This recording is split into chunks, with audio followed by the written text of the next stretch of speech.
այդ քաղաքականություն կոչվածը մեր երկրում այսօր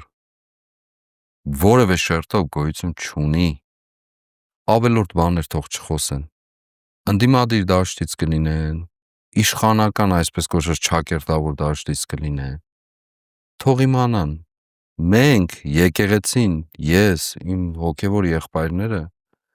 գործելու ենք, գործում ենք հանուն մեր կենսագրության, մեր պետության և մեր արյան, որպեսզի չսպառվի այդ արյունը։ Երկրորդ, գործում ենք և գործելու ենք չարիքը կանխելու, ձեռքը բռնելու և մեր կյանքից հեռացնելու համար,